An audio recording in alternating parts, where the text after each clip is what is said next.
Alors hier, on a découvert les nouvelles formules de Notion et surtout le nouvel éditeur de formules. Aujourd'hui donc, on va parler des listes dans Notion. Et les listes dans Notion, c'est pas seulement la vue liste d'une base de données qu'on avait déjà avant. Non, ici, on parle de listes dans le contexte des formules. Et donc, ce que vous connaissez peut-être sous un autre nom, des arrays. Un array en informatique, c'est un tableau, c'est une forme de liste si on veut. Hein, c'est un ensemble de données qui sont codifiées et qui sont rangées, entre guillemets, dans un ensemble, et cet ensemble-là, on l'appelle normalement un array. Ici, dans le contexte de Notion, ils appellent ça une liste pour simplifier le vocabulaire. Et donc, avec ces listes dans Notion, on va pouvoir faire des formules vachement plus évoluées. Alors, vous me direz, des listes, ouais, mais ça a l'air compliqué, machin. En vérité, vous utilisez déjà des listes depuis longtemps dans Notion, puisque quand vous faites un champ de relation et que vous reliez une page de projet avec 6 pages de tâches, par exemple, eh bien, c'est déjà une liste des 6 tâches. Si vous avez un champ de sélection multiple, par exemple, pour vos tags au niveau des contenus, c'est déjà une liste. Okay, c'est une forme de collection, c'est une forme d'ensemble. Et donc maintenant ici, ce qu'on va avoir dans Notion, c'est la possibilité, à travers les formules, de travailler sur les listes. Donc pas seulement de les afficher, comme on pouvait avoir auparavant, mais de pouvoir aussi travailler sur ces listes, c'est-à-dire de pouvoir effectuer des actions sur ces listes, de pouvoir jouer sur les filtres, sur les tris, sur l'ordre des choses. On va pouvoir retourner complètement la liste, on va pouvoir la mettre par ordre alphabétique, par exemple, ce qui est un truc qui a été tellement de fois demandé. Et donc, on va avoir plein de possibilités avec ces listes, mais il faut d'abord comprendre exactement ce que c'est avant de pouvoir jouer avec les formules des listes. Et donc, on va montrer quelques exemples de listes ici dans cette vidéo-ci.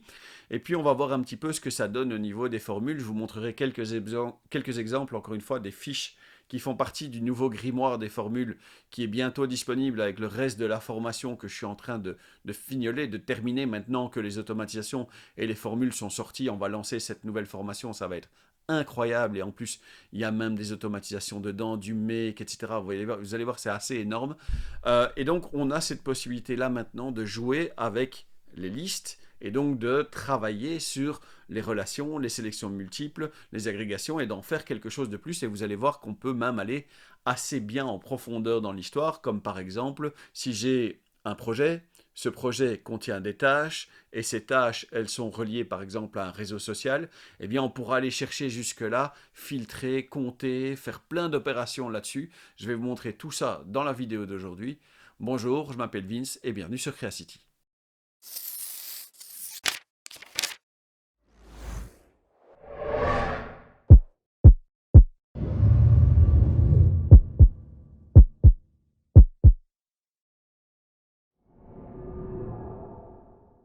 Ok, je trouve que j'ai déjà beaucoup trop parlé, alors on se met sur l'écran et je vous montre exactement ce que c'est une liste et puis comment on peut la manipuler. Pour vous montrer l'utilisation de map et de toutes les autres fonctions concernant les listes, j'ai repris un template projet et tâches sprint très simple qui vient de Notion. J'ai vraiment pris quelque chose au plus basique, histoire que tout le monde puisse suivre en faisant la même chose. Et on a ici une série de tâches qui sont reliées à quoi? Eh bien, à une base de données des tâches qui est ici. Et les tâches sont elles-mêmes reliées donc au projet, mais aussi à un sprint. Et donc, on va voir un petit peu tout ce qu'on peut faire avec ça. En commençant par quelque chose d'assez simple, c'est que je vais effectivement créer une formule que je vais appeler pour l'instant F01 parce qu'on va en faire plusieurs et je vais modifier la formule. Et tout ce que je vais simplement dire pour l'instant, c'est affiche-moi les tasks. Et donc si j'affiche ça, évidemment, qu'est-ce qu'il va me donner? Exactement la même chose que ce qu'on a ici à gauche dans la relation. Il affiche simplement toutes les tâches. C'est bien, mais c'est pas ultra puissant. Ce que je vais vouloir faire avec ça, c'est que ici, je vais utiliser map. Et map va me permettre de jouer avec les éléments de la liste. Et chaque fois, d'effectuer la même action. Et donc ici, je vais devoir utiliser current pour lui dire, joue maintenant avec cet élément-là de la liste. Et donc il va jouer d'abord avec T1, T2, T3, T4, T5. Et ici, dans ce cas-ci, si je fais simplement terminer maintenant, il n'y a rien qui change puisque tout ce que je lui ai demandé pour l'instant, c'est d'afficher current. Alors, avec current, qu'est-ce que je pourrais faire? Qu'est-ce qui serait intéressant à faire dans cette histoire-ci? Je pourrais, par exemple, dans current, afficher plutôt que simplement current, afficher une propriété de la tâche. Donc, ça ne vient pas évidemment de ce projet ici, ça vient de la tâche. Et ici, ce que je vais faire, par exemple, c'est due. Si je mets due, qu'est-ce qui se passe? Il m'affiche non pas le nom de la tâche, mais il m'affiche la date à laquelle chacune de ces tâches est due. Vous voyez qu'elles sont dans le désordre. Conséquence, qu'est-ce que je pourrais faire aussi? Je pourrais dire simplement, mets-moi ça dans l'ordre. Et comment je fais ça? Sort. Sort pour les mettre dans l'ordre. Et on se rend compte aussi qu'il y a un doublon. Conséquence, on peut même rajouter derrière unique, histoire que ce soit que des dates séparées. Okay. Donc là, déjà, on a quelque chose qui est sympa. On a une liste avec les dates de chacune des tâches, en sachant que parfois, pour certaines dates, il y a plusieurs tâches à ce moment-là. Ok. Là, qu'est-ce qu'on a fait? On a bien utilisé map. On est passé par chacune des tâches. Et pour chacune des tâches, on a récupéré due. On l'a trié. Et on a rendu ça unique pour ne pas avoir de doublons. Ok? Donc ça, c'est une première fonction relativement simple. Et celle-ci, qu'est-ce que je vais faire avec cette liste-là? Je vais venir ici, faire dupliquer la propriété. Et maintenant, ceci va s'appeler F02. Et ça va être notre deuxième formule. Et celle-ci, je peux la masquer. Ok. Alors, première chose, on va d'abord remettre ceci. Comme ça, on est en ordre. Si vous remarquez, ici, effectivement, on a des virgules entre chaque élément de la liste. Donc ce qu'on peut vouloir faire, c'est dire simplement, ici avec toute cette liste, qu'est-ce que tu vas faire maintenant? Tu vas faire replace all. Et replace all, qu'est-ce qu'il va dire? Eh bien, on va remplacer la virgule. Et on va remplacer la virgule par quoi? Par un saut de ligne. Et à ce moment-là, hop, j'ai un saut de ligne, et même si j'écarte beaucoup plus, on passe à la ligne à chaque fois. C'est sympa, et ça nous permet de rajouter un petit peu de fonction. C'est ce qu'on va faire demain, ce que je suis en train de faire là avec l'enchaînement des actions, avec des points entre chaque fonction, ça s'appelle la dot notation. Et c'est là-dessus que c'est de cette dot notation qu'on parlera demain dans la vidéo un peu plus pointue sur ce sujet-là. Alors je vais revenir à map, parce que tout à l'heure on a utilisé map et on a créé tout ce bout de code, et c'est très bien. Map, c'est pas mal. Mais il y a d'autres choses qui servent à manipuler des listes, et pas seulement map. Qu'est-ce qui peut manipuler des listes à part map? Eh bien, d'autres fonctions du style, par exemple, filter. Filter, par exemple, va filtrer quoi? Eh bien, les tâches. En fonction de quoi? Eh bien là, encore une fois, on va utiliser current, et on va utiliser, par exemple, le nom de la tâche. Et si le nom de la tâche est égal à, et là je dois mettre 2 fois le égal parce que maintenant dans Notion il faut mettre 2 fois égal, ça aussi ça vient de la programmation. Si je dis que ma tâche doit être égale à T1, eh bien il va me filtrer ma liste des tâches seulement en fonction de ceci. Okay. Si par exemple je disais que je veux que ce soit T2, c'est OK. Qu'est-ce qu'on pourrait faire aussi? On pourrait prendre ici tasks et on pourrait le trier. Si je le trie, mes tâches sont maintenant ici dans l'ordre. Je pourrais reverse. Et reverse, c'est quoi? C'est la possibilité de renverser la liste et la prendre dans l'autre sens. Donc vous voyez qu'on a beaucoup de possibilités avec ici notre histoire de listes et avec ce qu'on peut faire avec les listes. Je vais revenir ici dans l'index des formules et on va regarder un petit peu les formules par famille.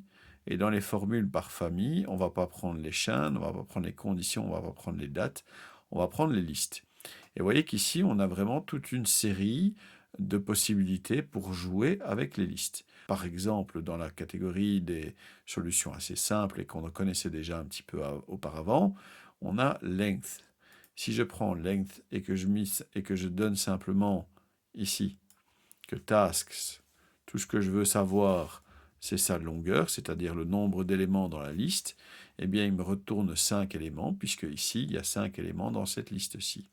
Donc vous voyez que ce n'est pas non plus toujours très compliqué, et qu'en plus, ça peut remplacer d'autres fonctionnalités qui existent déjà, et qui font déjà partie, par exemple, des agrégations, et on peut les remplacer par des formules pour pouvoir faire plus de choses, en mettant plus de sujets dans la même liste, dans la même formule.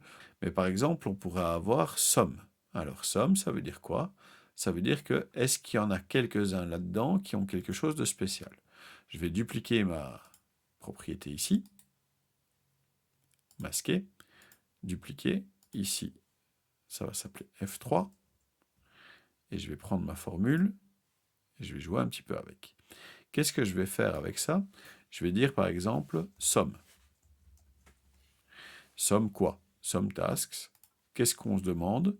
On se demande encore une fois si current, donc l'élément courant, est égal à T1. Qu'est-ce que ça va nous donner comme résultat cette histoire? Eh bien ici, est-ce qu'il y en a quelques-uns là-dedans qui contiennent T1 et qui s'appellent T1? Non. Pourquoi? Parce que current, ici, on n'a pas choisi le nom.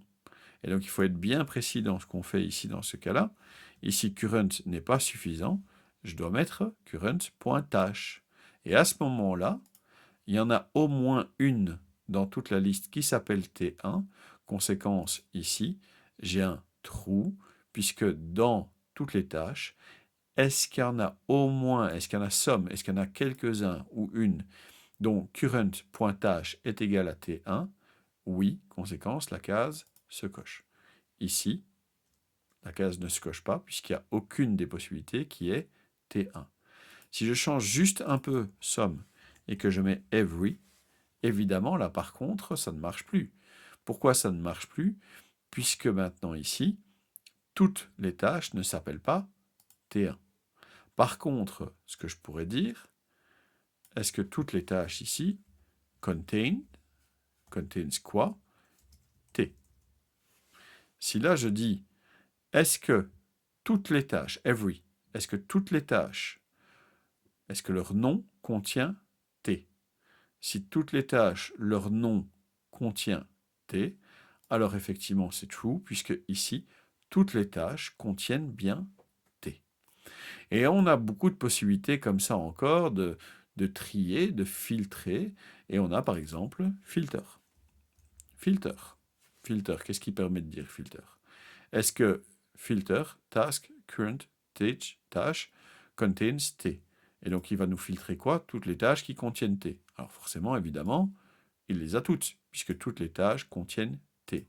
Si par contre, je lui propose de mettre contiennent 1, ici, il me retrouve bien 1, ici 10 et ici 11. Là aussi, c'est logique. Donc on a bien une formule qui filtre les tâches en vérifiant si la tâche courante contient bien 1. Si ça contient 1, ça suffit.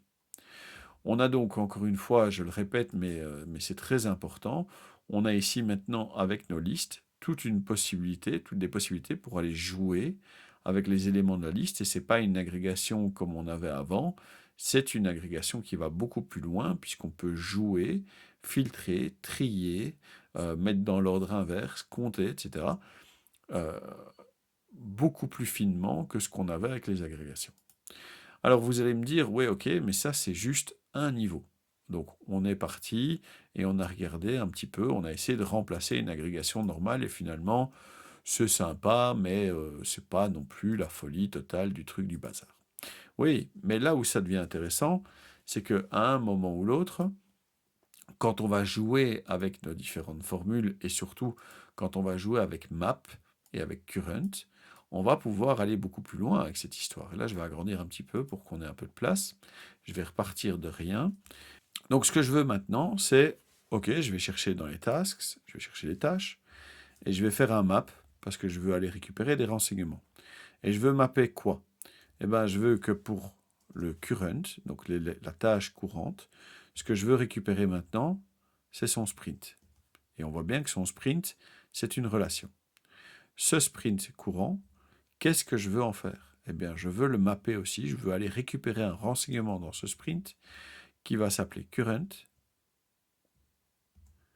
et on va récupérer quoi? Son résumé ou sa semaine, peu importe. Ici, je vais prendre les résumés. Et je referme ici notre histoire. Et maintenant, pour chacune des tâches, je vais récupérer le sprint. Et dans ce sprint, je vais récupérer le résumé. Ce qui va nous faire beaucoup de renseignements. Hein. Okay, donc si je mets ici, hop, la colonne, évidemment, j'ai beaucoup de résumés puisque j'ai 5 tâches. Si j'ai 5 tâches, il me fait chaque fois tout le résumé. Conséquence derrière ici, franchement, si vous faites un truc pareil, je vous recommande quand même d'aller un moment ou l'autre, au moins faire un unique derrière, histoire de ne pas en avoir 150. Mais vous voyez que là maintenant, on a vraiment fait quelque chose de beaucoup plus intéressant et de beaucoup plus puissant. J'ai commencé par récupérer la tâche, et donc j'ai récupéré ici, si je reviens dans tout mon ensemble, j'étais dans les projets, j'ai récupéré ma tâche et j'ai récupéré mon sprint. Donc, si je prends ça et que je les ouvre déjà avant de venir ici, je suis dans les projets. Dans les projets, j'affiche les tâches. Si je regarde les tâches, elles sont là. Et ces tâches sont liées à un sprint. Ce sprint, on voit ici que ce sprint, il a un résumé. Et donc, ce que je fais ici avec ma formule, c'est que ma tâche, je récupère son sprint, et ce sprint, j'en récupère le résumé. Et pour éviter d'avoir trop de renseignements identiques, qu'est-ce que je fais? Unique. On a donc un système maintenant avec ce map et le fait de pouvoir imbriquer des maps les uns dans les autres, quelque chose d'assez puissant, mais qui demande quand même un petit peu de finesse pour comprendre exactement comment ça marche. Je peux vous promettre que la première fois où j'ai essayé un truc pareil, c'était pas très joli, et j'ai quand même mis une petite demi-heure à trouver comment ça fonctionnait exactement. Et c'est là, entre autres, que l'aide entre ambassadeurs, ça peut s'avérer vachement intéressant. Et donc, si jamais vous avez des problèmes avec vos formules, n'oubliez jamais que je veux bien essayer de vous aider dans la mesure de mes capacités. Ok? Voilà. Je répète avant de vous lâcher que tout ça, je le récupère ici dans l'index des formules, que je l'ai aussi dans le grimoire des formules qui est là, qui est au format PDF, mais que vous avez aussi dans l'espace de formation, qui a tous les articles, par exemple, sur l'éditeur, avec toutes les questions qu'on se pose, que vous avez ici, encore une fois, quelques exemples qui sont plutôt pas mal et on va faire grossir cette liste au fur et à mesure. Donc, on a quand même pour nos listes ici une bonne petite explication à lire, et je vous recommande quand même de revenir lire cette explication sur les listes pour bien être certain qu'on comprend ce qu'on fait. Et puis de toute façon, il y en a qui préfèrent lire. On a ici toutes les formules de liste et toutes les instructions, toutes les fonctions de liste.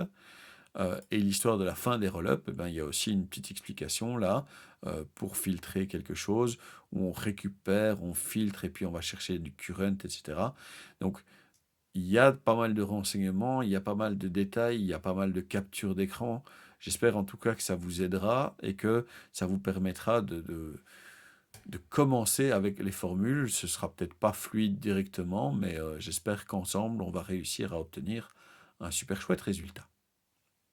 Voilà, alors j'ai bien conscience que cette histoire de liste et puis toutes les formules qui vont avec, c'est un petit peu abrupt, c'est peut-être un peu compliqué au départ. Ça ressemble vraiment plus à de la programmation qu'à ce qu'on pouvait avoir comme langage de scripting comme ça dans les formules 1.0 de Notion. Mais encore une fois, mon objectif c'est de vous accompagner sur le chemin, c'est de voir un petit peu comment est-ce que je peux vous aider dans tout ça.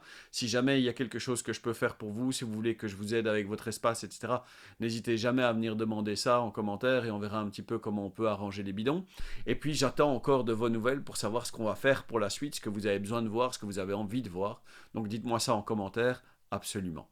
Encore une fois, je m'appelle Vince et je vous remercie d'avoir regardé cette vidéo. N'oubliez pas d'aimer, de commenter, de partager, de vous abonner et de faire sonner la cloche. Soyez sympa dans les commentaires parce que les trolls c'est uniquement chouette quand ça danse, ça chante ou ça fait des câlins. Puissions-nous nous revoir bientôt. Merci et au revoir.